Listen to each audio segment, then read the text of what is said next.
Hello नमस्कार मैत्रिणींनो, नवीन व्हिडिओमध्ये तुम्हा सर्वांचं अगदी मनापासून स्वागत आहे।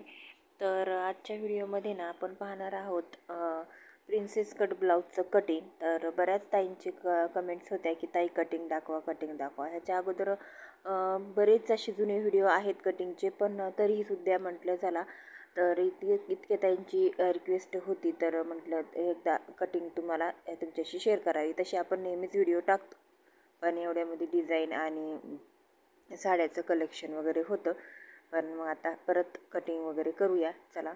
तर हे पहा, अशा पद्धतीचा ब्लाऊजचा मापाचा ब्लाऊज आहे। हा सुद्धा ब्लाऊज मी स्टिच केलेला होता त्या कस्टमरचा। तर मग त्याच ब्लाऊजचे माप मी परत काढून घेतलेले, किंवा माझ्याकडे होईवर असतात त्या अंगावरती माप घेतलेली, त्याच मापावरती मी प्रत्येक ब्लाऊज स्टिच करते। तर अशा पद्धतीचा आता 1 मीटर पूर्ण अस्तर घेतलेला आहे, कारण लॉंग बाही आहे 9ची। तर अशा पद्धतीचं हे आहे अस्तर।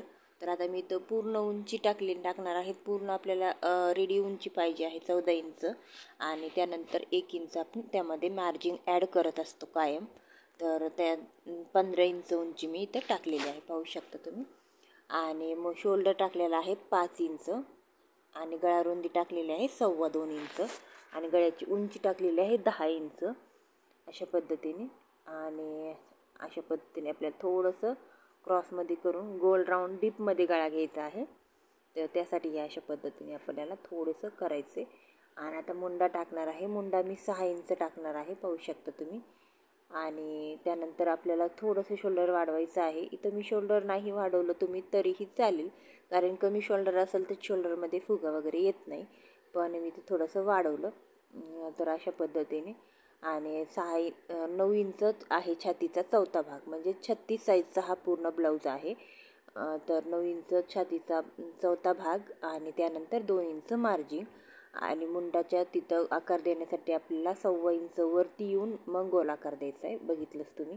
आणि अशा पद्धतीने आता कंबर टाकते मी। 8 चौक 32 कंबर आहे, म्हणजे 32 इंच चौथा भाग आपल्याला कमरेचा टाकायचा आहे। आणि 1 इंच शिलाई मार्जिन टक्ससाठी, आणि 2 इंच आपलं शिलाई मार्जिन। सो अशा पद्धतीने आता पूर्ण माप टाकून मार्किंग करून झालेलं आहे। मी आता पहिलं कट करून घेते। आता हे बॅक पॅटर्नचं आपलं पूर्ण मार्किंग अस्तरचं कटिंग आपलं पूर्ण रेडी झालेलं आहे। सो अशा पद्धतीने आता काय करायचं आपल्याला, हेच कटिंग आहे ना आपल्याला पुढच्या फ्रंट साईडला वापरायचं आहे, आणि तेच आपल्याला यूज करून आहे ना पुढचा आकार आणि पुढचे पॅटर्न आपल्याला काढून घ्यायचे आहेत। सो अशा पद्धतीने आता आपण काय करूया, तेच मी ठेवलेलं आहे, आणि अशा पद्धतीने मार्किंग करून घेते अगोदर शोल्डरचं, मुंड्याचं आणि फिटिंग लेवलचं। आणि जो बंद आपल्या साईडकडून बंद अस्तर असतं ना, ते अस्तर आपण मागच्या साईडला सुद्धा वापरलेलं आहे, आणि फ्रंट साईडला सुद्धा तसंच वापरणार आहोत आपण। तर पाहू शकता तुम्ही आता अशा पद्धतीने। तर मग मी मार्किंग करून घेतलं आहे, आणि गळा रुंदी पण पुढची मी तेवढीच ठेवणार आहे, कारण शोल्डरचे उताराचे प्रॉब्लेम्स असल्यानं तर गळा रुंदी आपल्याला वाढवायची नाही, फक्त 2.25 इंचच ठेवायची। आणि अशा पद्धतीने मग पुढचा गळा 6 इंच घेतलेला आहे, आणि गळा मार्किंग करून घेऊन जे मुंड्याचा आकार आहे ना, तिथे आपण थोडंसं 1.5 इंच आतमध्ये येऊन मुंड्याचा पण पुढचा आकार देऊन घेऊया। टक्स पॉईंट काढूया, कारण टक्स पॉईंट 4.5 इंच घेतला आहे, आणि उंची टक्सची 3.5 इंच घेतलेली आहे, आकार देऊन घेतला आहे, पाहू शकता तुम्ही। आणि तेच आपण 1.25 म्हणजे 1.5 इंच जे टक्स पॉईंट घेतलेला होता ना, 1.5 इंच टक्ससाठी आपण पुढं वाढवलेलं आहे, तुम्ही पाहू शकता। मी परत एकदा तुम्हाला समजून सांगते, पाहू शकता अशा पद्धतीने 1.5 इंच जे आपण प्रिन्सेसचा टक्स असतो ना तिथं घेतला, इथं पहा, पाहू शकता। आणि तेच आपण 1.5 इंच पुढं वाढवणार आहोत, ते फिटिंगच्या लेवलला, जेणेकरून आपलं कुठेही कमी पडणार नाही आणि व्यवस्थित येईल। पाहू शकता मी इथं लिहिते 1.5 इंच वाढवले, आणि इथं गळा आहे 6 इंचचा, मुंडा पण आहे 6 इंचचा, आणि आपण अशा पद्धतीने प्रिन्सेसच्या कटोरीला आकार देऊन घ्यायचा आहे। आणि इथं मी 2 इंच वाढवलेला आहे, आणि इकडच्या साईडला मुंड्याला आपण तिथे 1 इंच, आणि इकडं खाली 2 इंच फिटिंग लेवलला कमरेला।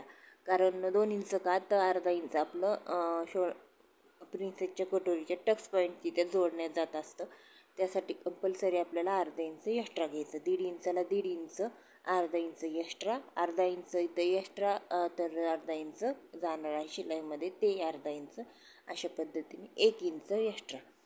सो अशा पद्धतीने जर तुम्हाला समजत नसेल ना तर मी परत अजून कटिंगचा व्हिडिओ तुम्हाला टाकेन. सो कोणत्या साईजचं कटिंग हवं आहे तुम्हाला ते सुद्धा एकदा कमेंट करून नक्की सांगा.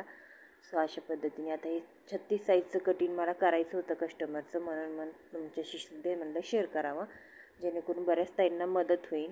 आणि अशा पद्धतीचं आता माझं कटिंग झालेलं आहे. फ्रंट साईडचं सुद्धा मी 2 पार्टमध्ये प्रिन्सेस कट केलेलं आहे कटिंग. आणि मागचा गळासुद्धा मी कट करून घेते. पाहू शकता तुम्ही किती छान अशा मस्त पद्धतीने झालेला आहे. आता मेन म्हणजे पॉईंट आहे आपला फक्त भाईचा. तर आता आपल्याला भाई पण कटिंग करून घ्यायची आहे. आता इथं भाई ना आपल्याला लॉंग जेवढी आपल्याला लागते तेवढी छोटी मोठी तुमच्या कस्टमरच्या मापानुसार तुम्ही करू शकता. तर इथं व्यवस्थित अस्तर जोडून घ्यायचं आहे, कारण ज्या साईडला ओपन असते ना ती साईड आपल्या बाजूला ठेवायची अशा पद्धतीने. आणि परत घडी टाकायची, जी घडीची बंद बाजू आहे ती आपल्या बाजूला करायची. पाहू शकता मी कसं केलेलं आहे. आणि फोल्ड आपल्याला एक डबल फोल्ड कपडा पाहिजे, आणि त्याच्यानंतर अजून डबल फोल्ड आपल्याला करायचा आहे तो कपडा. आणि आता आपल्याला माप टाकायचे. तर इथं भाई पूर्ण आपल्याला तयार 9 इंचची हवी आहे. तर मग काय करायचं, आता 1 इंच एक्स्ट्रा करायचे ॲड आपल्याला शिलाई मार्जिन, म्हणजे 10 इंच आपल्याला ही पूर्ण उंची घ्यायची आहे भाईची. आणि त्यानंतर आहे ना आपल्याला रुंदी पण किती घ्यायची ते पण मी तुम्हाला सांगते.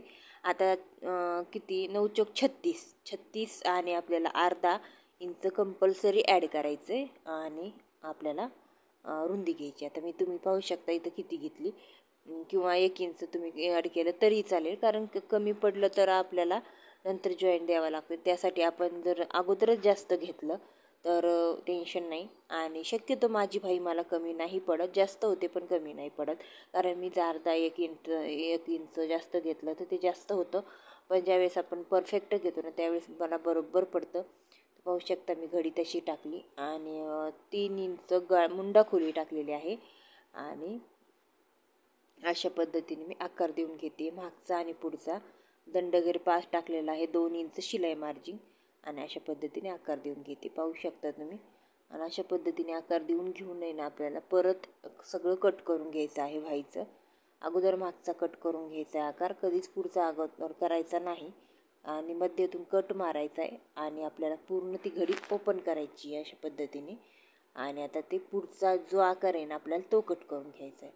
अगोदर कंपल्सरी मागचाच कट करून घ्यायचा आहे नवीन शिकणाऱ्यांसाठी. परत एकदा सांगते, कारण काही गोष्टी लक्षात येत नाहीत नवीन शिकणाऱ्यांना. सो अशा पद्धतीने. आणि आता परत एकदा थोडासा नॉर्मल आकार देऊन घेते, कारण की जास्त उंच पण आकार घेतला तर मग भाईच्या पाठीमागं आपल्याला मुंड्याच्या खोलीमध्ये किंवा पाठीवर फुगा येतो. त्यासाठी परफेक्ट कटिंग आपलं पाहिजे. सो अशा पद्धतीने आता मी जो उरलेला असतं ना त्याला हुकलूक पट्ट्या, खालची कंबरपट्टी वगैरे हे सगळं काढून घेणार आहे, जेणेकरून नंतर मग आपल्याला ज्यावेळेस आपण शिवाय बसतो ना त्यावेळेस आपण सगळ्या तयारीमध्ये ब्लाऊज कटिंग केला ना तर ब्लाऊजसुद्धा तुमचा लवकर आणि कमी वेळामध्ये शिवून होतो. तर त्यासाठी आपल्याला हे उरलेल्या अस्तरच्या पट्ट्या वगैरे करून घ्यायच्यात. आता मी तर कट करून घेतल्यात. आता मेन ब्लाऊज पीस मी तुम्हाला दाखवते आणि कसा आहे तो, आणि ते आपण लगेच कट करून घेऊया, कारण थोडा जरी ब्लाऊज पीस असला मोठा जरी असला तरी कुठून कसा कट करावा ते आपल्याला शक्यतो कळत नाही. तर तिथं अशा पद्धतीचा ब्लाऊज पीस आहे आणि साडी खूप छान आहे, पण ब्लाऊज पीस असा आलेला आहे. सो अशा पद्धतीने आता हे काढून घेते मी अगोदर. आता हे मी का काढून घेते, कारण आपल्याला भाईला डिझाईन बनवायची आहे. सो त्यासाठी मी अगोदर काढून घेतले. आणि अशा पद्धतीने आता हे जो काही उरलेला कपडा आहे ना म्हणजे ब्लाऊज पीसचा, तो आपल्याला त्याच्यामध्ये पुढचे आणि मागचे पार्ट कापून आहे ना कट करून घ्यायचे आहेत. आणि त्यानंतर आपल्याला जे काही नंतर परत उरतं आहे ना तर ते सुद्धा आपल्याला भाईला यूज करायचं आहे. आता हे पूर्ण एक लेवलमध्ये करून घेते, कारण तिथं साईडला कड्याला खूप दोरे वगैरे निघलेले होते. सो अशा पद्धतीने एक लेवलमध्ये कट करून घेतलं आहे. आता गळा कट करून घेते. आणि अगोदर आपल्याला कंपल्सरी मागचाच पॅटर्न कट करायचा आहे आणि मागचा पॅटर्न बंद बाजूने आपल्या साईडला ठेवायची आणि मग कट करायचा आहे, जेणेकरून तुमचं परफेक्ट कटिंग होईल. आणि अशा पद्धतीने मी आता कटिंग करून घेतलं आहे. बॅक पॅटर्न आपला रेडी झालेला आहे. जर तुमचं ब्लाऊज पीस मोठा असेल तर तुम्ही थोडं जास्त कट केलं तरी चालेल, पण शक्यतो इथं ब्लाऊज पीस थोडं कमी आलं आणि भाई बनवायची होती प्लेटा टाकून. सो ती खूप जास्त स्ट्रेन असणारी बाही आहे.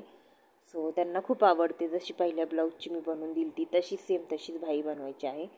आणि आता मी प्रिन्सची कटोरी घेतलेली आहे, पाहू शकता तुम्ही. आता जिकडनं आपल्याला व्यवस्थित वाटेल तिकडनं ती कटोरी ठेवून ॲडजस्टमेंट करून आपल्याला ब्लाऊज पीस कट करायचा आहे. कधी आपल्याला असं नाही होत की प्रत्येक ब्लाऊज पीस सारखाच येईल, कारण काही ब्लाऊज पीस जास्त पण असतात आणि काही ब्लाऊज पीस कमी पण असतात लांबीला रुंदीला. मग आपल्याला ब्लाऊज मापानुसार आपल्या कमी जास्त मापं असतात ब्लाऊजचे सुद्धा प्रत्येक कस्टमरचे. तर त्यानुसार आपल्याला ब्लाऊज शिवायचा असतं, टिच करायचा असतो. आता इथं उंची भरपूर आहे ब्लाऊजची, छाती नाही आहे जास्त पण उंची भरपूर आहे या ब्लाऊजची. सो त्यासाठी आपल्याला थोडंसं ॲडजस्टमेंट करूनच ब्लाऊज कट करायचा असतो. कधी पण थोडासा विचार करून, जसं आपण कस्टमरला पाहिलं की तर थोडासा आपल्याला विचार आला पाहिजे की कसं आपण कट करू शकतो, ब्लाऊजचं पीस कितपर्यंत बसन, आपलं कटिंग कसं होईल, आपलं स्टिचिंग कसं होईल, फिटिंग कशी बसन. सो अशा सगळ्याच गोष्टी आणि सगळ्याच प्रश्नांची उत्तर आपल्या डोक्यांमध्ये चाललेले असतात. सो असं असतं हे टेलरचं काम. तर पाहिलंच तुम्ही आता बॅक पॅटर्न कट केला, फ्रंट पॅटर्नचे दोन्ही पण पार्ट आपण कट केले, कटोरी आणि साईड पॅटर्न हुकलूकचा. सो आपले 3 पार्टचं कट झाले. आता भाईची बारी आलेली आहे. आता इथं भाईचं तुम्ही पाहू शकता अशा पद्धतीने थोडाच कपडा उरलेला होता आणि वरती प्लेट आणि खाली काट लावायचे होते. सो अशा पद्धतीचा होता हा ब्लाऊज. मी पटकन कट करून स्टिच करून दिलेला होता, कारण व्हिडिओ काढायला जास्त वेळ नव्हता. फक्त कटिंगचा व्हिडिओ बनवला, स्टिचिंगचा व्हिडिओ नाही बनवला. स्टिचिंग केल्याच्या नंतरसुद्धा काही जास्त दाखवणं नाही झालं. पण पुढचा ब्लाऊज नक्कीच मी तुम्हाला दाखवेन टिचिंग झाल्याच्या नंतर, कटिंग आणि स्टिचिंग दोन्ही पण. सो अशा पद्धतीचं आता भाईचं पण कटिंग झालेलं आहे, सगळंच ब्लाऊज कटिंग झालेलं आहे. तर चला मैत्रिणींनो, सगळ्यात ब्लाऊजचं कटिंग झालेलं आहे. तुम्हाला समजलं नसेल तर कमेंटमध्ये परत विचारा, चांगला करूया आपण क्लास परत. आणि चॅनल अजूनपर्यंत सबस्क्राईब केले नसेल तर पहिलं प्लीज सबस्क्राईब करून घ्या.